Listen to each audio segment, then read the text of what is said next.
मैंने ये सोचा कि हमारे देश में लगभग हमारा देश आज़ाद हुए 77-78 साल हो गए हैं, उससे ज़्यादा ही हो गया। और अभी तक हमारा देश बहुत ही आगे क्यों नहीं बढ़ पाया। जहाँ तक अभी मैं रहता हूँ बिहार में, तो यहाँ पे जो सरकारी स्कूल है, जहाँ का मैं देख रहा हूँ वहाँ का बात कर रहा हूँ। तो सरकारी स्कूल का बिहार का बात करें, बिहार में 60,000 2025 में 60,000 करोड़ रुपया दिया गया था सरकार की तरफ से। और सरकार की तरफ से दिया गया ताकि वो इंफ्रास्ट्रक्चर डेवलप करे, टीचर का उसी में सैलरी दे, जो भी खाना बनता है उसका पैसा, उस सब चीज जितना सरकारी स्कूल में दे सकता है उस सब चीज का, किताब कॉपी जो भी होता है वो सब चीज दिया। 60,000 crore, this is a very big amount of for any state to develop state school.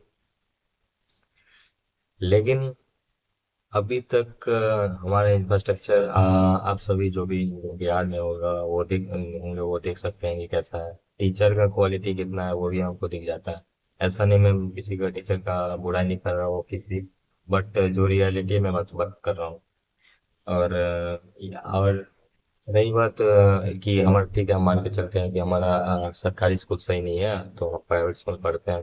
पर प्राइवेट स्कूल का भी वही हाल है, जहाँ पे कंप्यूटर एक कंप्यूटर क्लास होता है जिसमें कंप्यूटर बुक भी दिया जाता है।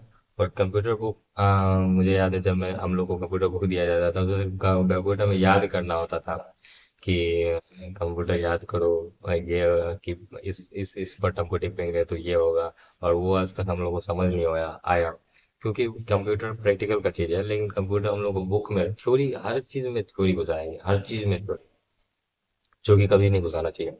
और इतना थ्योरी घुसाया, मतलब कंप्यूटर तक को भी थ्योरी में रख दिया कि इंटर, ठीक है अगर बुक रखता साथ में, कुछ कंप्यूटर तो था ही नहीं, लेकिन बुक दे दिया कि भाई ऐसे ऐसे करो और रोज। और सिखाने की वजह से, जगह से वो सिखा रहे हैं, बोल रहे हैं कि इस क्वेश्चन का ये आंसर याद करके आना लाना, और यहाँ से मैं सुनूंगा और एग्जाम में जाके लिख देना। और लिख दिए तो सीपीयू का फुल फॉर्म ये सब होता था, और लिख के आ जाते थे।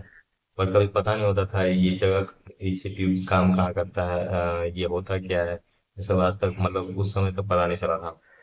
और यहाँ तक ये हुआ। तो कोई भी देश सबसे पीछे रहता है सिर्फ एक कारण, सिर्फ एक चीज सही हो जाए देश बहुत आगे निकल जाएगा। फिर आपसे कभी नौकरी के लिए भी नहीं मांगेगा कि हमको नौकरी चाहिए वो चाहिए, कुछ नहीं, खुद ही उसका माइंड। अगर ट्वेल्थ क्लास और इंटर तक होने के बाद भी अगर आपसे सरकारी नौकरी करते हैं, नौकरी के लिए आपके सामने भीख मांग रहा है, आपके सामने हाथ फैला रहा है, तो अपनी सरकार को ये सोचना चाहिए कि हमने आगे विद्यार्थी को दिया क्या, कि वो हमारे सामने इतने बड़े होने के बाद भी वो हमारे सामने रोजगार के लिए भीख मांग रहा है। और इतनी बड़ी पॉपुलेशन में अगर हम कुछ भी करें तो हम पैसा कमा सकते हैं, बट हम लोग रोजगार के पीछे क्यों भागते हैं। सबसे पहली बात कि समाज में सरकारी नौकरी को बहुत ही ऊंचा दर्जा दिया है। लेकिन हर एक पैशन का, प्रोफेशनल को, हर एक प्रोफेशन को सेम दर्जा देना चाहिए। यहाँ पे समाज की गलती है, बट सरकार की गलती है कि एजुकेशन को सही नहीं किया। हर एक स्टूडेंट को सही नहीं, हर एक लड़का को, हर एक विद्यार्थी को, लड़का हो या लड़की जो भी है, सबको समान एजुकेशन देना चाहिए। अच्छा, ऐसा क्या है, मतलब कि जो जेई क्लियर करेगा, नीट क्लियर करेगा, उसको बेस्ट मेडिकल कॉलेज मिलेगा, बट जो नीट क्लियर करेगा उसको खराब कॉलेज मिलेगा, नहीं। अगर एक देश में अच्छा कॉलेज हो सकता है तो सभी स्टूडेंट के लिए अच्छा कॉलेज क्यों नहीं हो सकता है। पैसा दीजिए, जो भी करना है कीजिए। सरकारी कॉलेज में भी तो 10 लाख रुपया से प्लस लिया जा रहा है, आईआईटीज में भी 10 लाख प्लस लिया जा रहा है। तो जब इतना रुपया ले ही रहे हैं तो प्राइवेट और सरकारी का मतलब ही क्या हो गया। और एजुकेशन जब अच्छा दे सकते हैं तो अब हर एक कॉलेज में एजुकेशन अच्छा दीजिए, इंफ्रास्ट्रक्चर बढ़ाइए, लोगों से, जो भी पैसे वाले हैं उनसे मिलिए, उसके साथ मिलकर पढ़िए। और एजुकेशन कॉलेज, मुझे लगता है कॉलेज तक सबको सेम एजुकेशन मिलना चाहिए और अफोर्डेबल प्राइस में मिलना चाहिए। एजुकेशन में कोई भी धंधा नहीं बनाना चाहिए। और या अगर एजुकेशन एक चीज सही कर दिया जाए तो हमें लगता है देश अपने आप तरक्की के रास्ते पर बढ़ जाएगा। फिर आपको ये नहीं समझाना पड़ेगा कि सिविलियंस क्या होता है। और मुझे पता है कि इंडिया में जो यूट्यूबर्स है, जो भी, वो बहुत मतलब लीडर्स को, अपोजिट लीडर या सेम लीडर जो होते हैं, विंग्स लीडर, सबको टारगेट करते हैं। और सबको बताते हैं, टारगेट में मतलब यानी कि सबको बताते हैं कि आप ये गलती कर रहे हैं, आप उसको सुधार सकते हैं। पर कोई सुन ही नहीं रहा है उसका बात। इसका कारण ये है कि आप हम लोग को कीड़ा मकोड़ा समझ रहे हैं, हर एक यूट्यूबर्स को, हर एक जनता को। तभी तो आप कॉकरोच जनता पार्टी बना को आप सबको कॉकरोच बोल रहे हैं। इसका मतलब कि आप लोग सबसे ऊपर बैठ के सोचते हैं कि सब ये कीड़ा कीड़ा मकोड़ा है। पर हम लोग कीड़ा मकोड़ा नहीं है। और बस यही है कि सब लोग अभी सोया हुआ है, पता नहीं कब जागेगा। लेकिन अ, बस अगर कंप्यूटर क्लास चल रहा है तो कंप्यूटर क्लास पढ़ा रहा है। नॉर्मल जो संस्कृत था जो हम लोग को पढ़ाया गया था, लेकिन उस समय का संस्कृत हमको हम लोग को कोई काम नहीं आया था। अ, शायद संस्कृत पढ़ा गया होगा हम लोग को ग्रंथ पढ़ने के लिए, पर ग्रंथ भी नहीं पढ़ पाया आज तक हम संस्कृत। और जब मुझे याद है जब मैंने भगवत गीता पढ़ा था, तो संस्कृत में नहीं मैं पढ़ा था, संस्कृत मुझे आता ही नहीं था। तो मैं हिंदी में पढ़ा। जब संस्कृत इतना बस कुछ ही चीज होता है, गच्छामि गच्छामि ये सब याद होता है, और उससे ज्यादा उसका मतलब ही नहीं होता है कि क्या होता है। ये सब एजुकेशन सिस्टम का एक फॉल्ट है कि ऐसा क्या एजुकेशन सिस्टम बन गया है जो किसी को समझ नहीं आ रहा है, कोई चीज सही नहीं हो पा रहा है। अब सरकारी कॉलेज अच्छा है तो सरकारी, प्राइवेट कॉलेज अच्छा नहीं है। सरकारी स्कूल अच्छा नहीं है तो सरकारी प्राइवेट स्कूल अच्छा है। और वो भी बेस्ट नहीं है, लेकिन ठीक है, जो भी है प्राइवेट स्कूल सही है सरकारी स्कूल से। जहाँ तक कि कोई भी एजुकेशन तो चल रहा है, थ्योरी भी तो कम से कम चल रहा है, माइंड तो उससे भी हल्का विकास हो रहा है। नहीं तो कुछ नहीं पढ़ेगा तो माइंड विकास क्या होगा। और अवध ओझा सर ने एक बात बोला था, और किसने बोला था पता नहीं, लेकिन अवध ओझा सर ने एक बात बोले थे कि एजुकेशन नौकरी के लिए नहीं होना चाहिए। एजुकेशन होना चाहिए कि आप इतना पढ़ लो कि आप अपनी चीज को समझ पाए, कर पाए खुद से, और एक अच्छी लेवल पे जिंदगी जी सके।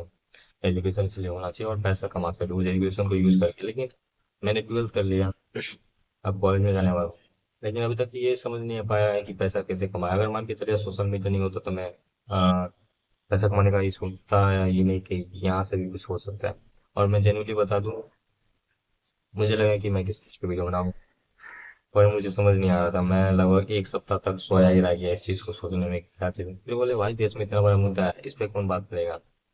तो कोई बात ही नहीं कर रहा है, कोई बात कर रहा है सिर्फ सरकार को टारगेट कर रहा है। मतलब कि कोई बोल रहा है कि कॉकरोच जनता पार्टी बन गया, ये बन गया, वो क्यों बना कॉकरोच जनता पार्टी में, बांग्लादेश घुस गया, पाकिस्तान घुस गया। पर कोई ये नहीं बोल रहा है कि बना क्यों, अगर उसको ऐसा बनने पे मजबूर कौन कर दिया, क्यों हो गया मजबूर। और यहाँ तक ये भी सोचने वाली बात है कि कोई भी इंडिया का आदमी नहीं कॉकरोच जनता पार्टी स्टार्ट किया, क्योंकि अमेरिका का स्टार्ट किया है, जो बोल रहा है कि हम इंडिया से है, पर किया तो अमेरिका से है। लेकिन कोई भी इंडिया का हाथ नहीं उठाया, इंडिया में सब सोए पड़े हैं, क्या बोले आप सब। और हाँ, यहाँ तक मैंने भी नहीं किया था, क्योंकि मैं भी तो कर सकता था, लेकिन मैंने नहीं किया क्योंकि मुझे पता ही नहीं था कि ऐसा बोला गया है कि इंडिया के लोग कॉकरोच है। और जब बन गया कॉकरोच जनता पार्टी तब मुझे पता चला। मैं इतना ऑनलाइन एक्टिव नहीं रहा हूँ तो शायद। पर पर जिसको पता चला होगा वो अपनाना चाहिए उसको। और और हमारे मीडिया को क्या ही बोले, तो क्या बोलते इसको, न्यूज एंकर सब क्या है, वो कुछ अलग ही दिखा रहे हैं, मेलोडी वोलोडी। अभी नीट का पेपर लीक हुआ था, उसके बारे में सब भूल गया है। उसका क्या हुआ नहीं हुआ कोई कुछ नहीं आता पता। और चलो छोड़ो, धन्यवाद। मुझे लगता है कि इस चीज को सुधारना चाहिए, और बोलने से कि नहीं होगा। मुझे लगता है अधिक बहुत आदमी बोल के गया है, कुछ करना भी पड़ेगा, तो देखते हैं क्या होता है आगे। पर मुझे लगा पहले बोलना चाहिए, लोगों को जागरूक करना चाहिए। अगर आप लोगों को भी कुछ लगता है कि हाँ कुछ सुधार करना चाहिए और मैंने कुछ गलत बोला है, तो आप वहाँ पे बोल भी सकते हैं, तो लिख भी सकते हैं कमेंट में। मैं उसको उस चीज़ को पढ़ के फिर सुधारूंगा भी, और कमेंट में भी रिप्लाई दूंगा। तो जो जो भी कमेंट करेंगे, धन्यवाद।